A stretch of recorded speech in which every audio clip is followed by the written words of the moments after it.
तो before we go ahead, अगले topic पे जाने से पहले थोड़ा पीछे जाते हैं और एक बार फटाफट से रिवाइज करते हैं what we have seen in the last session very quick.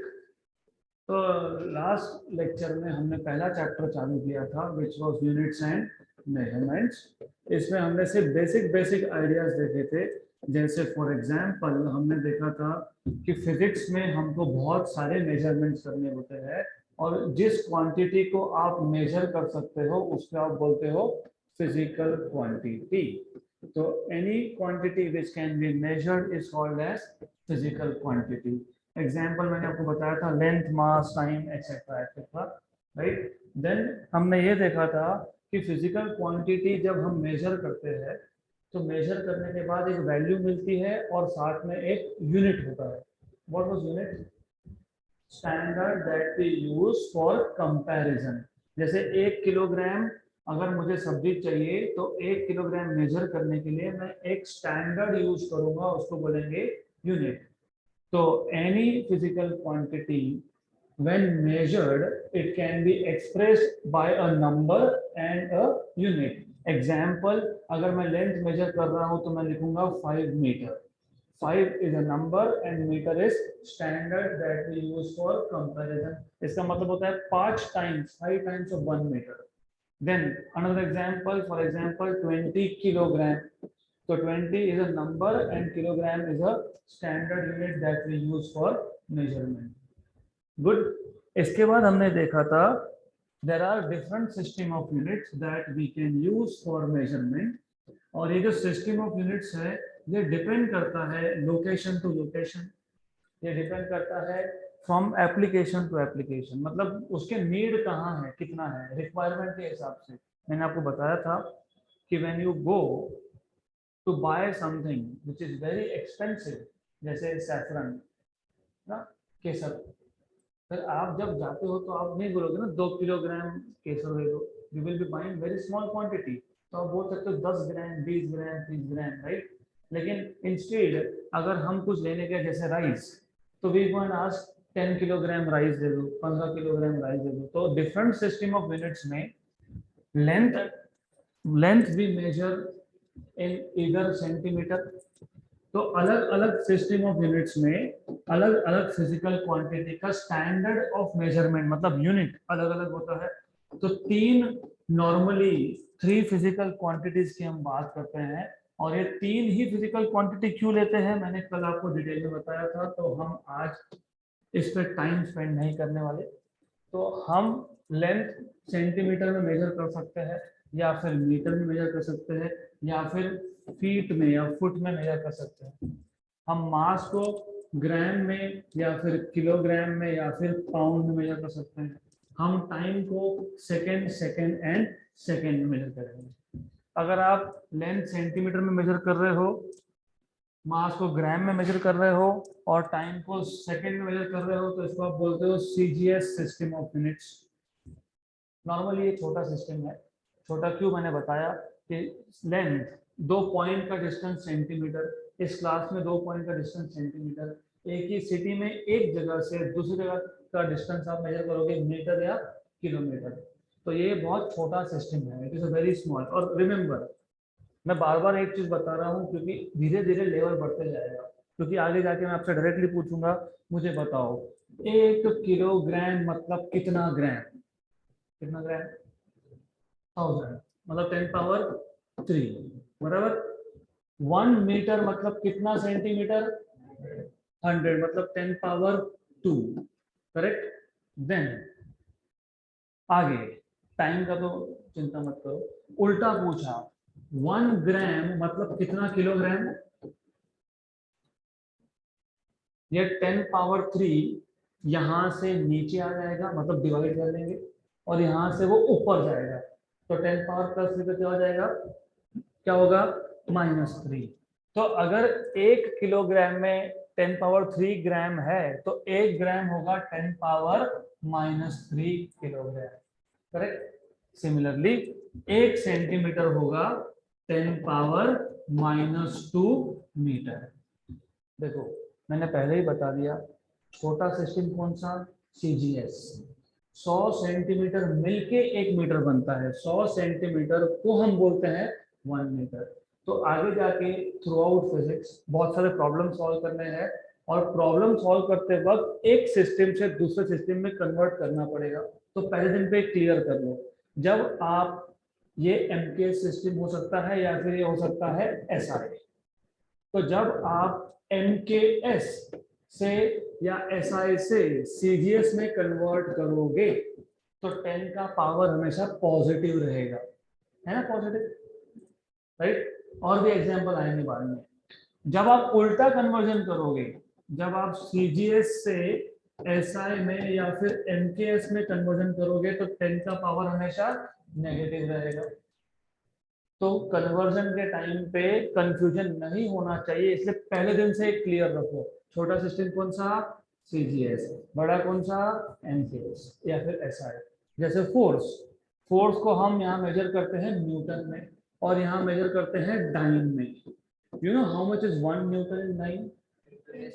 10⁵ तो कभी कभी कंफ्यूजन भी हुआ होगा, 5 की -5 होता है ना, इसलिए पहले ही क्लियर कर लो। न्यूटन बड़ा है, डाइन छोटा है, तो ये क्या आएगा, 5। उल्टा, what is 1 dyne in newton? 10⁻⁻5, correct, good. तो ये आपको पता होना चाहिए। सिमिलरली अगर मैं लेंथ को मीटर में, किलोग्राम, मास को किलोग्राम में और टाइम को सेकंड में मेजर करूंगा तो इसको हम बोलेंगे metre kilogram second system, MKS system. अगर मैं लेंथ को फुट, मास को पाउंड, टाइम को सेकंड में कर रहा हूं तो इसको हम बोलते हैं एफपीएस सिस्टम। फिर एक प्रॉब्लम ये था कि ये अलग अलग यूनिट अलग अलग रीजन में तो चल जाएंगे, लेकिन जब हम इंटरनेशनली यूज करेंगे, क्योंकि अभी trading, you know, this world is open now, हम इंपोर्ट भी करते हैं, हम एक्सपोर्ट भी करते हैं, और हमारी फील्ड में तो बहुत होता है। फॉर एग्जांपल फिजिक्स में, रिसर्च में हमारे पास, इंडिया के पास बहुत सारे इंस्ट्रूमेंट्स है जो बाकी कंट्री के पास नहीं है। उल्टा भी है, जहां मैं काम करता था वहां पे बड़े बड़े ऑब्जर्वेटरीज है, टेलीस्कोप, जो हमारे पास नहीं है। तो इमेजिन मुझे एक एक्सपेरिमेंट करना है और मेरे पास मशीन नहीं है, तो मैं क्या करूंगा, मैं डेटा भेज दूंगा to some friend of mine जो किसी और कंट्री में होगा, उसको बोलूंगा ये इतना रीडिंग मेजरमेंट करके मुझे भेज दे, राइट। तो जो डेटा मैं उसको भेज रहा हूँ और जो वो मुझे भेज रहा है, सिस्टम क्या होना चाहिए, सेम। तो दैट इज वाई सिस्टम को सेम करने के लिए एक नया सिस्टम इंट्रोड्यूस किया था, उसको हमने बोला है एसआई सिस्टम।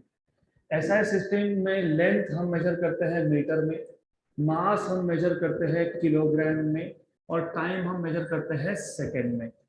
यही एमकेएस में है, यही एसआई में है। तो एमकेएस और एसआई में डिफरेंस क्या है वो हम आज देखेंगे, थोड़ी देर में देखेंगे।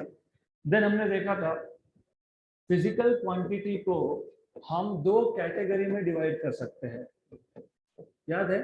कौन कौन से दो category? Fundamental and derived. Fundamental physical quantity is a physical quantity which does not depend on any other physical quantity for its measurement. मैंने आपको एग्जाम्पल भी दिया था। फॉर एग्जाम्पल मुझे अगर 2 पॉइंट्स का डिस्टेंस मेजर करना है, तो 2 पॉइंट का डिस्टेंस मेजर करने के लिए मुझे टाइम की जरूरत नहीं है, मुझे डिस्टेंस मेजर करने के लिए मास मेजर करने की भी जरूरत नहीं है, राइट। हाँ, इंस्ट्रूमेंट लगेगा। Instrument is not a quantity, instrument is a device which is used to measure something, right? So to measure distance between 2 points we do not need any other physical quantity, so distance is fundamental quantity. So fundamental physical quantities are those quantities which do not depend on any other quantities. फिर हमने देखा था derived quantities. Derived quantities are those physical quantities which depend on other physical quantity for their measurement. Example, मुझे अगर speed measure करना है तो मुझे डिस्टेंस पता होना चाहिए और मुझे टाइम भी पता होना चाहिए, तो डिस्टेंस अपॉन टाइम। और ये हम रियल लाइफ में इतनी बार यूज करते हैं। फॉर एग्जाम्पल अगर मैं किसी बाहर सिटी से आया और किसने पूछ लिया कितनी स्पीड से आए, होता है नॉर्मली, तो मैं बोलता हूँ ठीक है, यहाँ से 60 किलोमीटर दूर था, 5 बजे निकला, 6 बजे पहुंचा, 1 आवर लगा। तो क्या बोला मैंने, डिस्टेंस कितना है 60, टाइम कितना है 1 आवर, तो 60 किलोमीटर पर आवर, तो मैं 60 किलोमीटर पर आवर की स्पीड से आया। तो हमने रियल लाइफ में भी अननोइंगली, बिना पता किए, बिना पता हुए कि हम साइंस ही कर रहे हैं, हमने डिराइव कर लिया एक क्वांटिटी डिस्टेंस और टाइम से। तो such quantities are called as derived quantities. बाकी भी एग्जांपल है, we will see all this later. तो हमारा कल यहाँ तक हुआ था। और जो यूनिट्स हम फंडामेंटल फिजिकल क्वांटिटी को मेजर करने के लिए यूज करते हैं उसको बोलते हैं फंडामेंटल यूनिट्स। जो यूनिट्स हम डिराइव्ड फिजिकल क्वांटिटीज को मेजर करने के लिए यूज करेंगे उसको बोलेंगे डिराइव्ड यूनिट्स। गुड। तो अब let us focus on SI system of units. तो 1971 के बाद यू मस्ट नो इंटरनेशनली एक कमेटी है, एक ऑर्गेनाइजेशन है जो लेंथ के लिए मीटर यूज करना है कि सेंटीमीटर यूज करना है ये डिसाइड करेगा। टाइम के लिए सेकंड यूज करना है या फिर मिनट यूज करना है डिसाइड करेगा। मतलब कौन से फिजिकल क्वांटिटी का कौन सा यूनिट होना चाहिए वो डिसाइड करने के लिए एक कमेटी है। उसने सजेस्ट किया 1971 में कि all of us should be using SI system of units, right? Then अब मैंने आपको बताया था कि MKS और SI में डिफरेंस क्या है। MKS सिस्टम में 3 ही फंडामेंटल क्वांटिटीज होते हैं, length, mass and time. SI system में 7 फंडामेंटल क्वांटिटीज होते हैं। सो इन SI system of unit, in SI system of units, we have 7 fundamental quantities. We have 7 fundamental quantities. और इन 7 फंडामेंटल क्वांटिटीज के साथ साथ 2 एक्स्ट्रा भी है। हम पेपर लिख रहे होते हैं, पेपर खत्म हो जाए तो क्या मांगते हैं हम, सप्लीमेंट। तो जो एक्स्ट्रा है उसको बोलते हैं सप्लीमेंट्री। तो SI सिस्टम में we have 7 fundamental quantities. So we have 7 fundamental physical quantities and 2 supplementary quantities. 2 supplementary quantities. ये supplementary quantities क्या क्या है हम देखेंगे बाद में, राइट? तो टोटल 7 और 2 टोटल 9। MKS सिस्टम में 3 ही फंडामेंटल है और सप्लीमेंट्री नहीं है, ये पहला डिफरेंस। तो MKS में भी लेंथ मीटर में, मास किलोग्राम में, टाइम सेकंड में। SI में भी लेंथ मीटर में, मास किलोग्राम में और टाइम सेकंड में। लेकिन SI में 4 फंडामेंटल और है। तो कौन कौन से 4 वी विल सी। तो पहले हम देखेंगे कौन कौन सा क्वांटिटी है, उसका यूनिट क्या है और उसको हम किस सिंबल से डिनोट करते हैं। यूनिट को कौन से सिंबल से डिनोट करते हैं। तो नंबर 1 मैंने तो बताया पहले ही, लेंथ, मास और टाइम तो है ही। तो there is length, there is mass, there is time, ये 3 तो फंडामेंटल है। चौथा पता है आपको, electric current. Okay, fourth electric current. So you have electric current as fundamental quantity. You know which is 5th one? Huh? Luminous intensity. Very good. Luminous intensity. तो luminous intensity मतलब क्या और उसका रिक्वायरमेंट क्या था वो भी बता दो फिर। लुमिनस इंटेंसिटी देखो, फंडामेंटल क्वांटिटी मतलब बेसिक क्वांटिटी। तो ये लुमिनस इंटेंसिटी कहाँ यूज करेंगे और क्यों हमको फंडामेंटल लेना पड़ा इसको। Think, what do mean by intensity? पता है नहीं? पता है, सिर्फ बोलते नहीं आ रहा है। तो अब आप बताओगे, आप ही बताओगे। इमेजिन मेरे पास ये एक लाइट बल्ब है, मेरे पास और एक लाइट बल्ब है।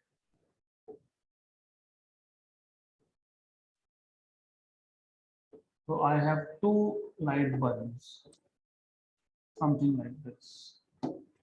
What is the difference between these 2 light bulbs?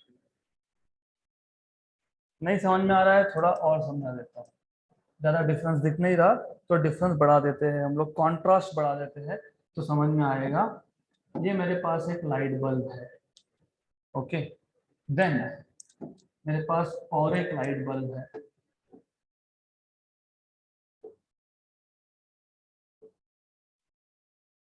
अब बताओ दोनों में डिफरेंस क्या है? कलर सेम है दोनों का, कलर मत बोलना, कलर इज सेम, दोनों रेड कलर है। What is difference between these two? अभी भी नहीं समझ में आया तो अभी बता दो। अब बताओ, दोनों दोनों कलर सेम है, कलर छोड़ के what is the difference? Dark, dark का अपोजिट फेंट, राइट? डार्क नहीं बोल सकते, डार्क मतलब नथिंग, ब्राइट या फिर फेंट। तो एक जो लाइट का बल्ब है वो ब्राइट है, दूसरा क्या है? फेंट है। तो लुमिनस इंटेंसिटी ये फंडामेंटल क्यों लेना पड़ा? क्योंकि मेरे पास अगर दो लाइट के बल्ब है, एक ब्राइट है और एक फेंट है, तो मुझे कंपैरिजन करना पड़ेगा दोनों में कि कौन सा ब्राइट और कौन सा फेंट। इसलिए हमको अलग एक नया फिजिकल क्वांटिटी लेना पड़ा जिसको हमने फंडामेंटल बोला, that is luminous intensity. Then ये तो 5 हो गए ना, 5 हो गए, 7 होता है मैंने, और 2 बाकी है। Temperature, very good. तो टेम्परेचर फंडामेंटल क्यों लिया? क्योंकि हमको दो बॉडीज के हीट कंटेंट का डिफरेंस पता होना चाहिए। What do you mean by heat content? For example मेरे पास एक मेटल है, उसको मैंने हाथ में उठा लिया, कुछ लग नहीं रहा मेरे को, नॉर्मल ये मेटल है। मैंने सेम मेटल लिया, उसको गर्म किया, अब हाथ में रखा, क्या होगा? My hand will burn. क्यों? क्योंकि एक का हीट कंटेंट कम था और दूसरे का हीट कंटेंट ज्यादा था। तो कौन से सब्सटेंस में कितना हीट है वो हमको कहां से पता लगेगा? टेम्परेचर से। एंड देन ये होगा seventh one, amount of substance. Very good, amount of substance. अब मुझे ये पता करना है कि अमाउंट ऑफ सब्सटेंस को मैं क्यों फंडामेंटल लूं। ऑलरेडी मास तो है ना, मास हम मेजर कर सकते हैं, मास हमको बताएगा कितना क्वांटिटी, अमाउंट ऑफ सब्सटेंस भी बताएगा कितना क्वांटिटी, राइट? क्वांटिटी ही पता करना है ना। मास क्या बताता है? 1 किलोग्राम की 2 किलोग्राम, 2 किलोग्राम मतलब ज्यादा क्वांटिटी, 1 किलोग्राम मतलब कम क्वांटिटी, राइट? तो फिर अमाउंट ऑफ सब्सटेंस क्यों लिया वापस से? मास क्या बताएगा? अमाउंट ऑफ क्वांटिटी, कितना क्वांटिटी है। अमाउंट ऑफ सब्सटेंस क्या बताएगा? क्वांटिटी बताएगा, राइट? तो फिर अलग से लेने की जरूरत क्या है? वाई? क्योंकि जब हम लैबोरेटरी में एक्सपेरिमेंट करेंगे, फॉर एग्जांपल, ठीक है, मैं रियल लाइफ में मास मेजर कर सकता हूँ। मैं रियल लाइफ में 1 किलोग्राम, 2 किलोग्राम, 3 किलोग्राम, 500 ग्राम, 10 ग्राम, 15 ग्राम, 20 ग्राम, इसकी बात करते हैं और मेजर भी कर सकते हैं। लेकिन जब आप एक्सपेरिमेंट करते हो रिलेटेड टू गैसेस, हम गैस को पकड़ नहीं सकते। जैसे सॉलिड में एक जगह पर रख के मेजर कर लूंगा इसका मास कितना, राइट? लेकिन गैस, गैस को हम पकड़ के रख नहीं सकते।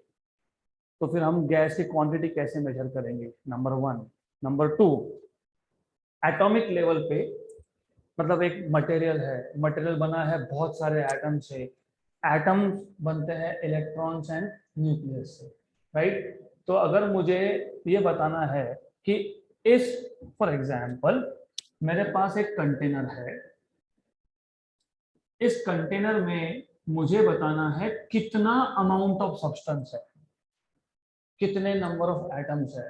हो सकता है, हो सकता है इसमें 5 एटम्स हो सकता है इसमें 10 एटम्स हो, राइट? एक एटम का mass is very very small. You know how much is the mass of an atom? पता है, सबको पता है, सिर्फ कैसे फाइंड करते हैं वो नहीं सोचा आज तक। What is mass of one atom? चलो ये बताओ, एक एटम में क्या क्या होता है? क्या होता है? Nucleus, very good. न्यूक्लियस और सराउंडिंग में क्या होता है? इलेक्ट्रॉन। न्यूक्लियस के अंदर क्या क्या होता है? Protons and neutrons, very good. मुझे बताओ कि प्रोटॉन का मास कितना, न्यूट्रॉन का मास कितना, और इलेक्ट्रॉन का मास कितना। तो प्रोटॉन या न्यूट्रॉन का मास रफली होता है 1.67 इंटू 10 पावर -27 किलोग्राम, -27, और इलेक्ट्रॉन का मास होता है 9.1 इंटू 10 पावर -31 किलोग्राम। इतना कम मास है कि हम मास मेजर कर ही नहीं सकते। हमारे पास कोई ऐसा इंस्ट्रूमेंट नहीं है जो इतना कम मास मेजर करेगा, राइट। तो फिर जब मास नहीं मेजर कर सकते तो क्या मेजर करेंगे, कितने नंबर ऑफ एटम्स है, कितने नंबर ऑफ मॉलिक्यूल्स है। तो हम अमाउंट ऑफ सब्सटेंस में क्या मेजर करते हैं, number, 2 number, 4 number, 5 number, right, correct. Normally 2, 4, 5 से कुछ होता नहीं है। नॉर्मली हम बोलते हैं 1 मोल ऑफ सब्सटेंस। सुना है ये 1 मोल, सुना है 1 mole, you know what is 1 mole of substance. Avogadro number सुना है, यस, यस और नो। नहीं सुना तो मत, नहीं बताओ, नहीं है, नहीं पता, ओके मैं बता दूंगा। Do you know how many of you don't know what is Avogadro number? Okay, ठीक है। देखो अब ऐसा है, मैं वापस बेसिक से कनेक्ट करता हूँ। Let us go to real life situation. Practical life में हमको अमाउंट ऑफ सब्सटेंस की जरूरत नहीं। प्रैक्टिकल लाइफ में हमको ल्यूमिनस इंटेंसिटी की भी ज्यादा जरूरत नहीं पड़ती। प्रैक्टिकल लाइफ में हम लोगों को इलेक्ट्रिक करंट अभी अभी लगता है, क्योंकि पहले तो इलेक्ट्रिसिटी थी नहीं, 100-200 साल पहले था नहीं। तो तब तक हमारे पास लेंथ मास टाइम ये इसेंशियल था, टू सम एक्सटेंट टेम्परेचर भी जरूरी था। अब जैसे जैसे साइंस प्रोग्रेस हुआ तो अब हमको इलेक्ट्रिक करंट की जरूरत पड़ती है, मेजर करना पड़ता है। हर एक इंस्ट्रूमेंट के पीछे लिखा होता है इसका पावर रेटिंग कितना, इस पे करंट कितना होना चाहिए। तो एक नया फिजिकल क्वांटिटी आ गया जो फंडामेंटल है, वो है इलेक्ट्रिक करंट। फिर उसके बाद मुझे अब 2 लाइट के सोर्सेस को भी कंपेयर करना है, तो हमने ले लिया लुमिनस इंटेंसिटी। अब बात आ गई अमाउंट ऑफ सब्सटेंस पे। मैं मास तो मेजर कर सकता हूँ, लेकिन रियल लाइफ में कर सकता हूँ। प्रैक्टिकली मैं जाऊंगा ग्रोसरी स्टोर पे, 1 किलोग्राम, 2 किलोग्राम, 500 ग्राम मांग लूंगा, वो मेजर करके दे भी देंगे। मैं जाके बोलता हूँ मुझे सॉल्ट के 2 दाने दो, give me 2 particles of salt. Can I go and ask? People will laugh at me, कौन पागल आ गया यहाँ पे। लेकिन फिजिक्स में जब आप एक्सपेरिमेंट करते हो, जब गैसेस के साथ एक्सपेरिमेंट करते हो, as an example, just as an example, मेरे पास एक एटम है, इस एक एटम का मास है 10 पावर -30 किलोग्राम। मेरे पास अगर ऐसे 100 एटम भी होंगे तो मास कितना हो जाएगा, इंटू 100, मतलब कितना हो गया, 10 power -28 kilogram, correct. Can I practically measure this mass? नहीं कर सकता। फिर क्या मेजर करते हैं हम, नंबर। नंबर मतलब अमाउंट, राइट। तो हम मेजर करते हैं अमाउंट ऑफ सब्सटेंस। अब प्रॉब्लम क्या है, प्रॉब्लम यह है कि मैंने कल आपको बताया था कि जो भी यूनिट होगा वो इंटरनेशनली एक्सेप्टेड होना चाहिए, राइट। तो फिर एक एग्रीमेंट के थ्रू सब साइंटिस्ट ने एग्री किया, अगर हमारे पास 6.023 इंटू 10⁻23 एटम्स होंगे तो इतने नंबर ऑफ एटम्स को मैं बोल दूंगा 1 मोल ऑफ सब्सटेंस। तो 1 mole of substance is the amount of substance which contains 6.023 into 10 power 23 atoms. Clear, right. नहीं तो फिर मैं मेरी मर्जी से बोलूंगा ना, नहीं मैं बोलूंगा 10 पावर 20 एटम्स हैं मेरे पास, इसको मैं बोलूंगा 1 मोल।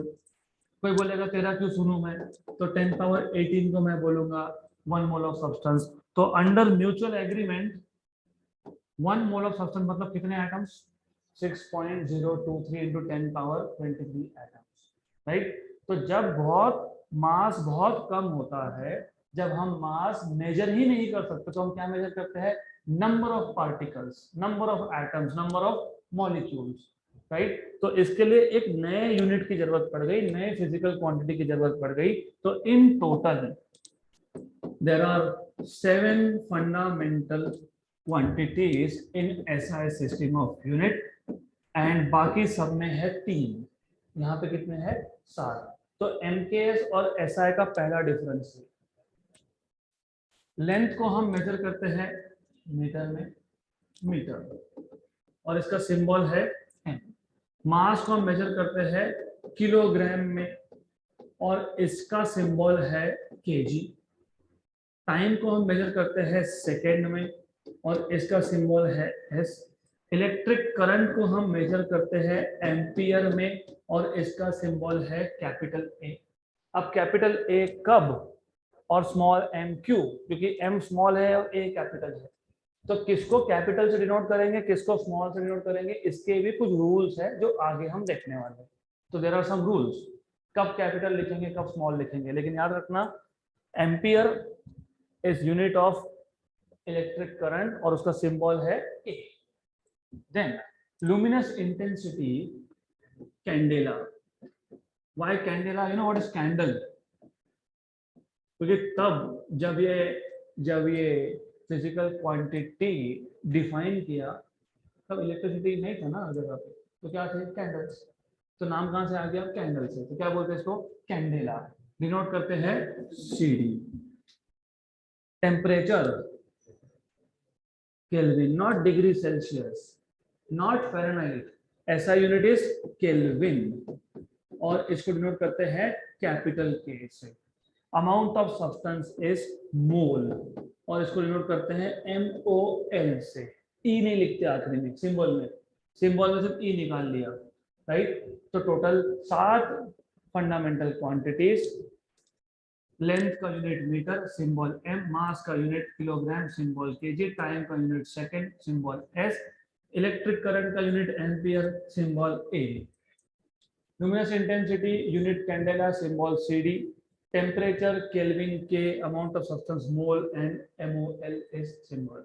ये हो गया 7। अब इसके साथ जो 2 सप्लीमेंट्री है, वो 2 सप्लीमेंट्री कौन कौन से है? तो there are 2 supplementary quantities.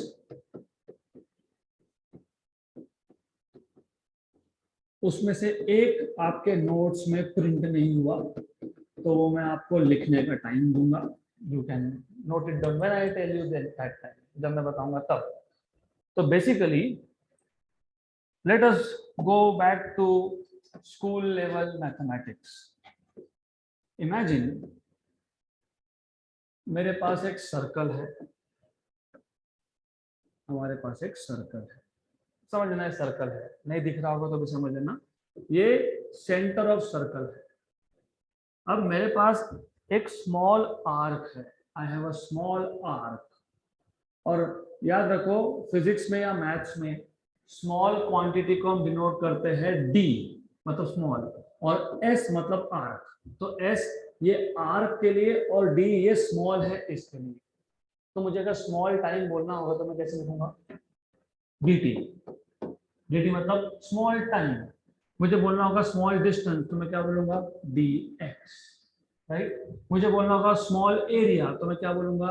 DA, correct. तो D stands for small. Good. अब हमारे पास एक सर्कल है, सर्कल का एक छोटा सा पार्ट ले लिया, एक छोटा सा आर्क ले लिया।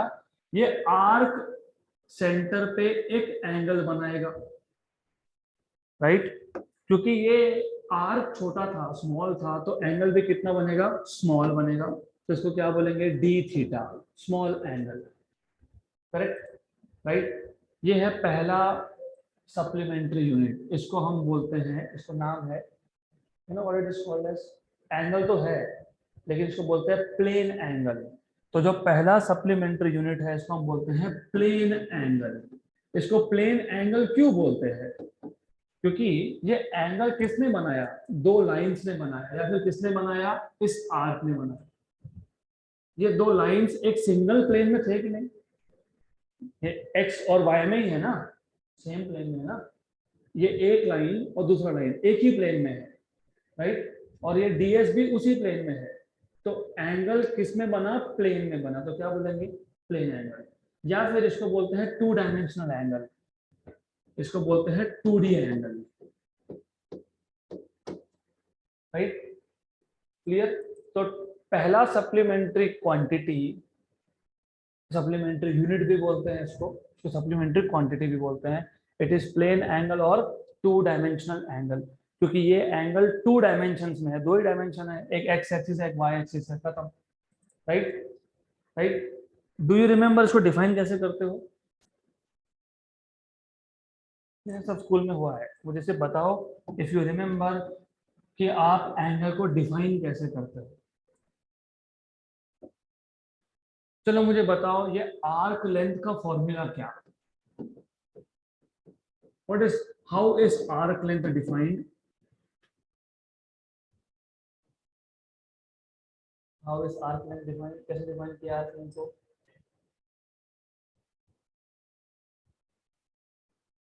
There is no punishment for wrong answer.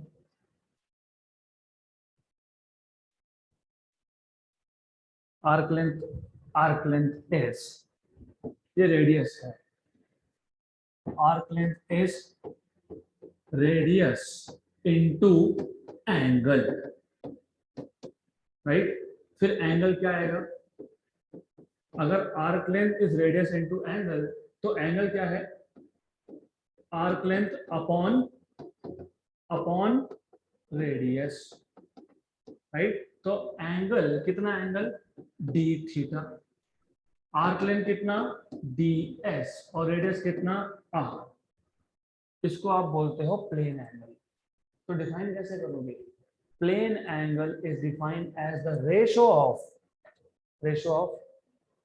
length of arc to that of radius of the circle of which arc is a part, क्योंकि ये arc किसका पार्ट था? सर्कल का। तो सप्लीमेंट्री एंगल में जो पहला एंगल है उसको डिफाइन कैसे करोगे? आप बोलोगे it is the ratio of, इसका रेशियो है ये लेंथ ऑफ आर्क का, it is the ratio of length of arc या फिर arc length of arc to that of radius, किसका रेडियस? सर्कल का radius, to that of radius of circle of which arc is a part. तो जो circle का radius मैं ले रहा हूं उसी सर्कल का आर्क ये पार्ट है। नहीं तो ऐसा हो जाएगा, मेरे पास दूसरा सर्कल था, रेडियस इसका ले लिया मैंने और आर्क लेंथ उसका ले रहा हूं, ऐसा लिया क्या हमने? तो जो सर्कल का आर्क मैं कंसीडर कर रहा हूं उसी सर्कल का रेडियस भी मैं कंसीडर कर रहा हूं। इन शॉर्ट आप ऐसा भी बोल सकते हो, अगर आर्क लेंथ बहुत स्मॉल है, वेरी स्मॉल, तो ये प्रैक्टिकली स्ट्रेट लाइन बन गया कि नहीं, राइट। तो आप ऐसा भी बोल सकते हो कि एक स्ट्रेट लाइन ने सेंटर ऑफ सर्कल पे जितना एंगल बनाया उसको क्या बोलूंगा मैं? प्लेन एंगल या फिर टू डायमेंशनल एंगल, राइट। तो डिफाइन कैसे किया पहले समझ लो। डिफाइन करने के लिए हमको स्कूल से ही पता था कि आर्क लेंथ होता है radius into angle. Length of arc of a circle is defined as the product of radius of circle into angle subtended by arc at the center, right। आप ऐसे ही डिफाइन करते हो, length of arc of a circle is defined as radius product of, multiply है तो product of radius of circle and the angle, किसने angle बनाया? Arc ने, and the angle subtended by, subtended मतलब बनाना, angle subtended by, किसने बनाया angle? Arc ने, and the angle subtended bye arc, कहां पे सबटेंड किया? सेंटर ऑफ द सर्कल पे। तो आर्क लेंथ क्या है? Radius into angle. तो एंगल क्या है? Arc length upon radius. तो हमने प्लेन एंगल को कैसे डिफाइन किया? यहाँ पे डिवाइड है, डिवाइड मतलब रेशो। तो plane angle is the ratio of length of arc to that of radius of the circle of which arc is a part। ये हो गया डेफिनेशन, क्लियर यहां तक, राइट, गुड। जैसे जब जब हमने न्यू फिजिकल क्वांटिटी डिफाइन की उसी टाइम पे हम उसका यूनिट भी डिफाइन करते जाएंगे। तो ये जो प्लेन एंगल है इसका एसआई यूनिट होता है, क्योंकि इसका एसआई यूनिट ही होता है। क्यों? क्योंकि ये फिजिकल क्वांटिटी एसआई सिस्टम में ही इंट्रोड्यूस किया, इससे पहले के सिस्टम में ये फिजिकल क्वांटिटी इंट्रोड्यूस किया ही नहीं था, तो इसका एसआई यूनिट होता है, you know what is SI unit of angle? अब तक आप एंगल कौन से यूनिट में मेजर कर रहे थे? Degree, right? Degree is not SI unit, there is something called as radian. तो SI unit of angle, SI unit of angle is radian. एक रेडियन मतलब कितना डिग्री पता है? नहीं पता तो मैथ्स में होगा, पहला ही चैप्टर है। You know how much 1 radian मतलब कितना डिग्री? नहीं पता? You know how much is 2 pi angle? 360। अभी आपने बोला 2 पाई मतलब 360 डिग्री, ये 2 पाई होता है रेडियन। जैसे डिग्री के लिए ऊपर क्या लिखते हैं हम लोग? सर्कल। वैसे ही रेडियन के लिए क्या लिखते हैं? सी। तो 2 पाई रेडियन अगर 360 है, आपने बता दिया, तो 1 पाई मतलब पाई रेडियन कितना हो गया? 180 डिग्री, करेक्ट? तो 1 रेडियन कितना हो गया? 180 बाय पाई, राइट? मैं इस पे वापस आऊंगा, अभी सिर्फ इंट्रोडक्शन है, अगले लेक्चर में ये पूरा का पूरा डिटेल में आएगा। अभी सिर्फ हमको इंट्रोडक्शन है, हमको सिर्फ ये बताना है कि एसआई सिस्टम में 2 एक्स्ट्रा फिजिकल क्वांटिटीज है, उसमें से पहला कौन सा है? Plane angle. प्लेन एंगल का मतलब क्या? 2 लाइन के बीच का एंगल, या फिर एक आर्क ने कितना एंगल बनाया उसको बोलेंगे प्लेन एंगल, या उसको बोलेंगे हम लोग 2D एंगल। और 2D एंगल का ऐसा यूनिट क्या है? Radian. Clear? Concept clear, right? अब हम आ जाएंगे सेकेंड सप्लीमेंट्री यूनिट पे। इसको हम बोलते हैं सॉलिड एंगल, या इसको हम बोलते हैं 3D angle, 3 dimensional angle, solid angle, right? Of course आप में से कोई भी ऐसा नहीं होगा जो आइसक्रीम नहीं खाता या कभी खाया नहीं। इज देयर एनीवन जिसने कभी आइसक्रीम ही नहीं खाया? नहीं है ना? तो वी गो टू मार्केट, हम बोलते हैं कोन दे दो, कोन, चॉकलेट स्ट्रॉबेरी जो होगा वो, which ever flavour, I don't care. तो जब आप कोन लेते हो, Cornetto, I don't know what company is that, but anyways, तो ये जो कोन है, इस कोन के ऊपर का जो सरफेस है, जिसको हम बोलते हैं बेस ऑफ कोन, ये एक स्ट्रेट लाइन नहीं है, ये एक एरिया है। पिछले केस में एक लाइन ने एंगल बनाया था, आर्क लेंथ, लेंथ मतलब लाइन। तो 2 डायमेंशनल एंगल या प्लेन एंगल किसने बनाया? एक लाइन ने। यहाँ पे लाइन नहीं है, यहाँ पे क्या है? एरिया है। ये एरिया जितना भी एंगल बनाएगा at the vertex of cone, इसको हम बोलेंगे सॉलिड एंगल, और डिनोट करेंगे डी ओमेगा से। Omega is general notation for solid angle, लेकिन एंगल छोटा है तो क्या लिखूंगा? D omega, right? तो in short, angle made by a straight line is called as plane angle, and angle made by area is called as solid angle, right? इसके बहुत सारे रियल लाइफ एग्जांपल है, इस क्लास में बहुत सारे हैं। चलो हम रियल लाइफ से बात करते हैं। It is a full moon day, moon, full moon, पूरा का पूरा चांद हमको दिखता है, राइट? तो हम बोलते हैं देखो कितना अच्छा बन दिख रहा है, हाँ, इट इज सो गुड, थोड़ा बड़ा भी दिख रहा है, and it looks very very beautiful, right? अभी आप फिजिक्स के स्टूडेंट हो, तो अब आप साइंस की बात करना। ब्यूटीफुल इज वन थिंग, ठीक है, लेकिन वो पहली बात तो moon is spherical in shape. हमको दिखता क्या है? स्फीयर दिखता है कि हमको? हमको क्या दिखता है? डिस्क, क्योंकि हम दूर से देख रहे हैं। एक बड़े बॉल को आप जब दूर से देखते हो तो आपको क्या दिखता है? वो डिस्क। सर्कल मत बोलना, वो सर्कल नहीं है, सर्कल अंदर से खाली होता है, डिस्क अंदर से फिल्ड होता है, राइट? तो हमारे आंखों पे जो एंगल बना, वो इस पूरे के पूरे एरिया ने बनाया, राइट? तो जब हम मून को देखते हैं तो एंगल मून के पूरे डिस्क ने सबटेंड किया, तो हमारे आंखों पे जो एंगल बन रहा था वो प्लेन एंगल था क्या? वो क्या था? Solid angle, right. ये रियल लाइफ एग्जांपल, कोन का जो बेस है जो सर्कुलर है, इसने जो वर्टेक्स पे एंगल बनाया दैट इज सॉलिड एंगल। और इससे आगे जाके सोचो, let's think of more examples. Let us से मेरे पास ये एक स्फीयर है, बॉल है, इस बॉल का एक सेंटर है समवेयर हियर। अब मैं क्या करता हूँ, इस बड़े स्फीयर का एक छोटा सा पोर्शन लेता हूँ, छोटा सा पोर्शन मतलब छोटा सा पीस। तो I will take a very small piece of this ball, इस बड़े से बॉल का एक छोटा सा पीस ले लिया।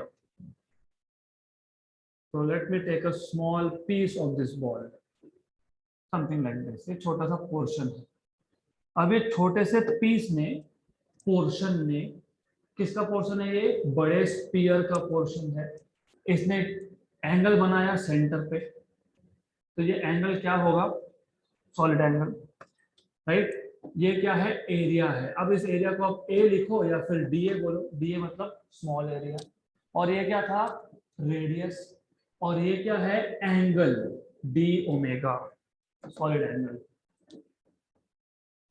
करेक्ट। अब मैं क्या करता हूं, अब मैं इसको गायब कर देता हूं।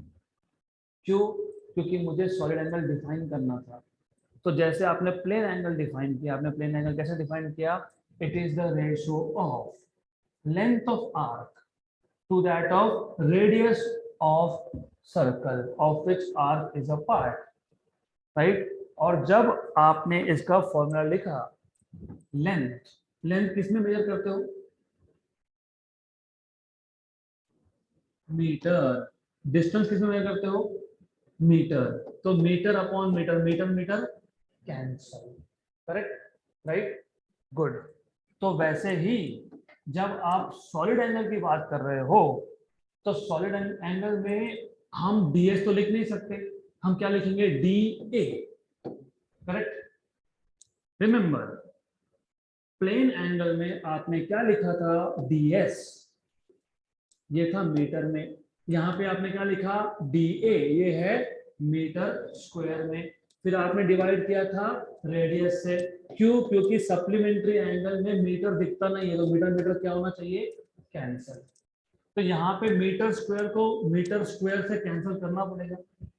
तो जैसे यहाँ पे आपने आर से डिवाइड किया, वैसे यहाँ पे किससे डिवाइड करोगे?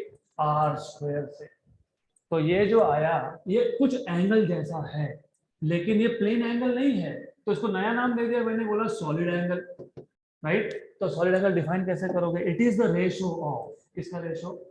किसका रेशियो? एरिया का रेशियो। लेकिन ये एरिया किसका था? ये एरिया था एक स्मॉल पोर्शन, एक बड़े स्फीयर का। तो डिफाइन करते वक्त कैसे लिखते हैं? अगर आप बुक की लैंग्वेज देखोगे ना, वो बोलेंगे it is the ratio of portion of a surface, क्योंकि ये बड़े सरफेस का पोर्शन है, राइट। मैं इसलिए बुक का अलग से प्रिंट आउट ही निकाल के आया हूं। तो लुक एट द लैंग्वेज, ऐसा बोला है, it is defined as the ratio of area of a portion of surface of a sphere to that of square, किसका स्क्वायर? रेडियस का, to that of square of radius of the sphere, right, good। तो define कैसे करेंगे अब solid angle, मैं आगे और बताऊंगा इसका। तो पहले इनिशियली पहले कॉन्सेप्ट को कनेक्ट करना जरूरी है, क्योंकि आइडियली 10th तक आप सिर्फ एंगल आपको पता होता है, एंगल पता होता है, दो लाइन के बीच का angle is angle, that's it. आप वहां पे कभी सॉलिड एंगल की बात ही नहीं की, आपको सिर्फ पता था व्हाट इज एंगल। 11 जाने के बाद पता लगा दो टाइप के एंगल होते हैं, ओ प्लेन एंगल भी होता है, सॉलिड एंगल भी होता है। प्लेन एंगल एक लाइन बनाता है, और सॉलिड एंगल कौन बनाता है? एक एरिया बनाता है। तो पहले इसको डिफाइन करेंगे। कैसे डिफाइन करोगे? It is the ratio of, और डेफिनेशन भी इतना सिमिलर है, look, it is the ratio of length of arc. यहाँ पे लेंथ है क्या? नहीं, यहाँ पे क्या है? Area. It is the ratio of area of, किसका एरिया है? पोर्शन का, किसके पोर्शन का, of sphere. It is the ratio of area of portion of a sphere to that of to that of to that of square, किसका square, radius, square of radius, किसका radius, of the same sphere, of the same sphere. Same sphere मतलब वो जो portion, ये जो portion है, ये जिस स्पीयर का पार्ट था वही स्पीयर, उसी का radius. So it is the ratio of portion of a sphere to that of square of radius of the same sphere. Therefore by definition, denote कैसे करते हो वो भी लिख दो। इट इज डिनोटेड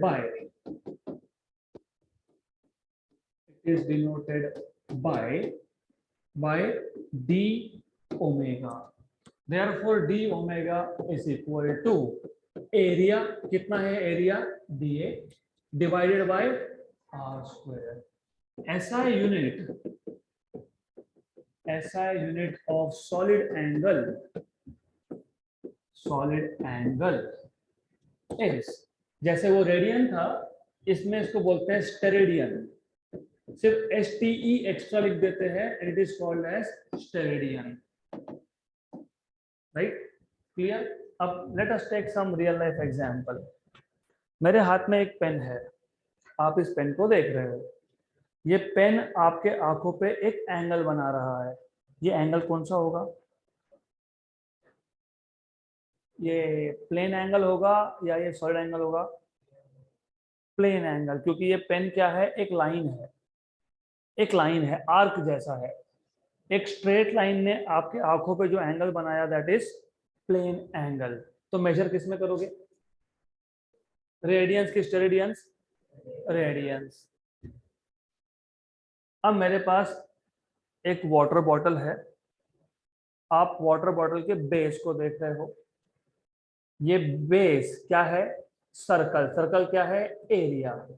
ये आपके आंखों पे जो एंगल बनाएगा वो कौन सा होगा, सॉलिड एंगल। और मेजर किसमें करोगे, स्टेरेडियन। तो इन जनरल, इन शॉर्ट, जब एक स्ट्रेट लाइन जैसा कोई भी ऑब्जेक्ट आएगा, whenever you have object like a straight line, ये wire, you are looking at this wire is making some angle, ये वायर क्या है, स्ट्रेट लाइन है, तो एंगल कौन सा बना, प्लेन एंगल, और यूनिट क्या आएगा, radiance. And if you're looking at some object, maybe a bottle, maybe like this, yeah? क्योंकि यहाँ पे आप एक एरिया को देख रहे हो, तो एरिया ने जो एंगल बनाया that will be solid angle. आप मून को देख रहे हो, मून ने जो एंगल बनाया दैट इज सॉलिड एंगल। आप इस बोर्ड को देख रहे हो, ये बोर्ड क्या है, एरिया है, तो ये जो एंगल बनाएगा दैट इज सॉलिड एंगल। तो it will always be measured in steradian. You are looking at my face. My face is somewhat like a disc. तो मेरे फेस ने जो एंगल बनाया वो कौन सा, सॉलिड एंगल। क्लियर। तो इन टोटल ये है दो, this are two supplementary quantities. तो ऐसा यूनिट में कितने क्वांटिटी है टोटल, 9। 7 कौन से, फंडामेंटल, और 2 कौन से, सप्लीमेंट्री। अब जो सप्लीमेंट्री क्वांटिटी है, कौन सा क्वांटिटी सप्लीमेंट्री है, प्लेन एंगल और एक सॉलिड एंगल। प्लेन एंगल को बोलते हो 2D एंगल और इसको बोलते हो 3D एंगल। तो ये अभी आपके नोट्स के पीछे लिख लो, क्योंकि ये प्रिंट होना रह गया वहां पे। नाउ क्योंकि आपको अभी पता है सॉलिड एंगल का फॉर्मूला, और मैंने आपको बताया डी ओमेगा मतलब क्या, स्मॉल एरिया ने एंगल बनाया, राइट। अगर मुझे ये देखना है कि टोटल स्पीयर ने, पूरे के पूरे स्पीयर ने सेंटर पे कितना एंगल बनाया होगा, ये सॉलिड एंगल किसने बनाया, एक छोटे से पोर्शन ने, इसलिए हमने क्या लिखा, पोर्शन। मुझे अगर देखना है what is the total solid angle made by sphere at the centre, तो मैं क्या लिखूंगा, ओमेगा, क्योंकि अब स्मॉल तो नहीं है, बड़ा है। डेफिनेशन क्या था, area upon are square, area upon r square. What is area of a sphere with radius r, 4 pi r square। तो area of sphere पता होना चाहिए ना, area of sphere is 4 pi r square upon क्या है r square cancel. तो what is the total solid angle made by sphere at its centre 4 pi, correct. So therefore हम sphere का case लेंगे, हम लिख लेंगे अच्छे से, for a sphere total area is 4 pi r square. Therefore, total solid angle made by sphere at its center is omega, which is area upon r square. Area is 4 pi r square upon r square cancel. Therefore solid angle is equal to 4 pi. ये आपका 12th का basic बन गया, क्योंकि 12th में बहुत जगह पे लगने वाला है। तो जहां पे भी स्फीयर आया तो स्फीयर ने टोटल एंगल कितना बनाया 4 पाई। ये याद रखना, फिजिक्स से प्रॉब्लम सॉल्व नहीं होंगे otherwise. Good, continue writing this. So since now you are expert in finding out solid angle, कैसे फाइंड करोगे? Area upon distance square, right. तो let us solve one example. तो ये आ गया आपका बुक का पहला एग्जांपल 1.1। तो हम इस कोर्स में सॉल्व एग्जांपल भी लेते हैं और जो प्रैक्टिस प्रॉब्लम है वो भी यहीं पे होगा। अब example 1.1, what is the solid angle subtended by the moon at any point of the earth given the diameter of the moon is 3474 kilometer and its distance from the earth is 3.84 into 10 power 8 meter, right? Before we solve this problem, numerical solve करते वक्त मैं एक standard format suggest करता हूं और वैसा ही follow करना है। उसका रीजन है, बहुत सारे रीजंस है। तो सबसे पहले हम लोग लिख लेंगे कि हमको गिवन डेटा में क्या क्या दिया है। हमको बोला है डायामीटर ऑफ मून। तो डायामीटर ऑफ मून मतलब डी, कितना 3474 किलोमीटर। डायामीटर से मैं क्या फाइंड कर सकता हूँ? रेडियस। रेडियस इसका हाफ होगा 3474 by 2, राइट। देन कितना हुआ हाफ? 34 का हाफ 17, राइट। 74 का हाफ, जस्ट आस्किंग हाफ। 3400 का हाफ बता दो 1700, 74 का हाफ बता दो 37। तो ये कितना हो गया? 1737, करेक्ट, किलोमीटर। अब मैंने क्यों बोला कि पहले गिवन लिख लेना? मैंने इसलिए बोला क्योंकि किलोमीटर ये एसआई सिस्टम है क्या? नहीं। एसआई सिस्टम में लेंथ किस में मेजर करते हो? मीटर में। तो ये मीटर में है क्या? नहीं। तो यहीं पे कन्वर्ट कर लो, यहाँ पे कन्वर्ट कर लिया। 1 किलोमीटर में कितने metre? 1 kilometre how many metres? 1000। तो अगर आपको नहीं पता तो मैं बता देता हूँ, डोंट वरी। देखो फिजिक्स में बहुत बड़े नंबर, बहुत छोटे नंबर दोनों आ सकते हैं। अब बहुत बड़े नंबर हम लिखते नहीं बैठेंगे, बहुत छोटे नंबर भी हम लिखते नहीं बैठेंगे। तो अगर 10 पावर 3 आया, इसको बोलते हैं किलो, डिनोट करते हैं केज।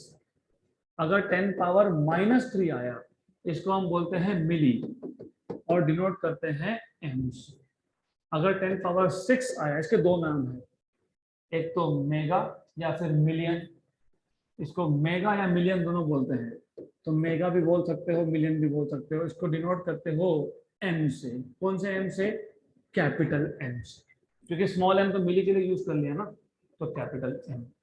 अगर 10 पावर -6 आया, इसको हम बोलते हैं माइक्रो और डिनोट करते हैं म्यू से। This is Greek letter mu, right. अगर 10 पावर 9 आया, इसको भी दो नाम है, इसको बोलते हैं गीगा या फिर इसको बोलते हैं billion. This is called as giga. तो आप बोलते हैं ना मेरे मोबाइल में 2 GB का रैम है, तो 2 गीगाबाइट्स, गीगा, दिस गीगा। ये है, डिनोट करते हो कैपिटल जी से। अगर 10 पावर -9 आया, इसको बोलते हो नैनो, डिनोट करते हो एन से, राइट। तो ये आपको पता होना चाहिए थ्रू आउट। तो किलो मतलब 10 पावर 3, तो क्या लिखा मैंने 10 पावर 3।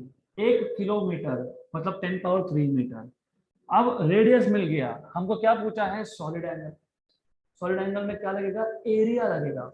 हम मून को देख रहे हैं, मून के डिस्क को देख रहे हैं, मून का डिस्क, मून का डिस्क, तो डिस्क का एरिया कितना होगा, एरिया कितना होगा, एरिया पाई आर स्क्वायर। तो एरिया क्या आएगा, पाई आर स्क्वायर, करेक्ट। तो आर की वैल्यू सब्स्टिट्यूट करोगे तो ए मिल जाएगा, राइट। रिमेंबर ये आर रेडियस है, याद रखना है आर रेडियस है, ये डिस्टेंस नहीं है। ये मून का, हम मून को देख रहे थे अर्थ से, ये मून का रेडियस है आर, ये आर रेडियस है मून का। तो कंफ्यूजन नहीं होना चाहिए, इसके लिए मैं नोटेशन चेंज कर देता हूं, मैं कैपिटल आर यूज कर देता हूं रेडियस के लिए। तो रेडियस के लिए हम यूज कर लेंगे कैपिटल आर, और डायमीटर के लिए यूज करूंगा capital D. This is radius of moon. और distance of moon from earth, distance of moon from earth, इसको मैं बोलूंगा स्मॉल आर। तो हमको स्मॉल आर भी दिया है, कितना दिया है small r, 3.84 into 10 power 8 metre, right. तो जब हम प्रॉब्लम सॉल्व करेंगे तो सबसे पहले लिख लेंगे गिवन, और जहां जरूरत है वहां पे डायग्राम ड्रॉ करेंगे। उसके बाद हम लिख लेंगे हमको फाइंड क्या करना है, क्या फाइंड करना था, सॉलिड एंगल। तो क्या फाइंड करना है, सॉलिड एंगल। फिर हम लिखेंगे कौन सा फॉर्मूला यूज हम कर सकते हैं, कौन सा यूज कर सकते हैं, d omega equal to d A upon are square. तो यहाँ पे क्योंकि एंगल बड़ा बनेगा तो मैं डी लिखूंगा नहीं, मैं बोलूंगा ओमेगा, राइट। फिर आखिरी में हम लिखेंगे सॉल्यूशन। तो सॉल्यूशन में क्या करेंगे, omega equal to A upon are square. A की वैल्यू पहले फाइंड करनी पड़ेगी, और ए की वैल्यू फाइंड करते वक्त बी केयरफुल, रेडियस मीटर में होना चाहिए। मीटर में है क्या, यस। और आर भी मीटर में है क्या, यस। दोनों एसआई में है, अगर दोनों एसआई में है तो फिर सॉलिड एंगल भी आएगा स्टेरेडियन में। 1 किलोमीटर में 1 मीटर में नहीं चलेगा, तो पहले आप करोगे इसको कन्वर्ट। इज दिस क्लियर, पक्का। तो ये एग्जाम्पल, सिर्फ कैलकुलेशन, ये आपके लिए है होमवर्क। तो ये आप एज अ होमवर्क करने वाले हो आज। गुड, सब बता दिया मैंने, गिवन क्या है, एरिया कैसे फाइंड करना है, क्वेश्चन क्या है। हम मून को देख रहे थे अर्थ से, तो मून अर्थ पे एक एंगल बना रहा है, तो मून अर्थ पे जो एंगल बनाएगा वो कौन सा होगा, सॉलिड एंगल होगा।